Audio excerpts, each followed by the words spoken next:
Children need an environment filled with love in order for them to grow healthy psychologically. The man of God, Apostle Femi Lazarus, gives an advisory message to all couples and intending couples. I believe that this message is going to be so much of a blessing to you. Follow me as we glean from the wisdom of this man of God. God bless you. Your husband or your wife to love. Now you have children to love. And what will communicate love to them is that in your decisions, they can see sacrifices, things that are legitimate that you had to forego so they can have a good life.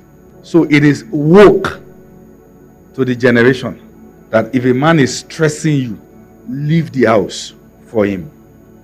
I'm not talking about the case of domestic violence now. If it is woke to be a baby mama, I can't be submitted under any man. Then you will raise children without fathers in their life because you lived for you. You did what you did for you, not for them.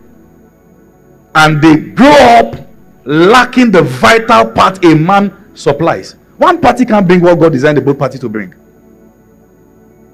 And you must understand that as you are maturing, you start learning not to live for you alone, because it is not about you alone.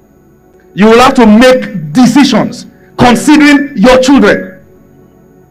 That when I insult his personality or insult her personality, do I want my daughter to be dragged like this? You must learn to begin to make decisions, to stop eating alone. Start becoming responsible. Start thinking about the fact that somebody is going to come out from your loins. That your decisions directly affect who they become.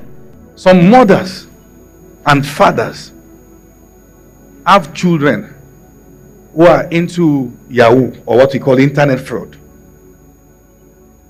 And they will take the children's name to prophets to pray for the child. That's not sacrifice for the child. That is for their own belly. She doesn't love the child. She just wants to survive. Because many people have not learned to understand what love is. When a woman has a child, and she would rather take the child out in the sun at Oshodi, begging with the children, using them to draw compassion, when she could have learned tailoring or learned something, give them a better life. That is not mother's love. That is wickedness. And where I'm going is, many things about the setting of the African home is bad. It is abusive, it is dysfunctional, and it has raised dysfunctional men and women. It has raised dysfunctional men and women. You don't complain in this house because you heard it from a dysfunctional father. Children don't dare to question things because you were from a place that is broken. You are not raising zombies.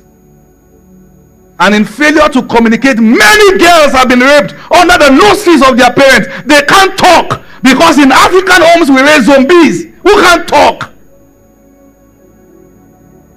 And you have learned the same thing. The way you know how to communicate leadership is that you shut people up and they can't speak their minds. And these things follows us as pastors. Many pastors are abusive because they are from abusive backgrounds. And when I mean abusive, I mean they will abuse your essence. It is not just fathers who don't know how to hug and say I love you. I know what it took for me to learn it as a pastor. I had to go on a personal decision, a personal journey to learn to be soft. That I can hug any of my pastors. And sometimes I watch how I struggle to do it, and I know that something is spoiled within me. This is not the definition of a man. Don't accept yourself the way you are. Go on a journey to heal and be soft and release that love. You will have it. It is that dysfunctionality that has close that place.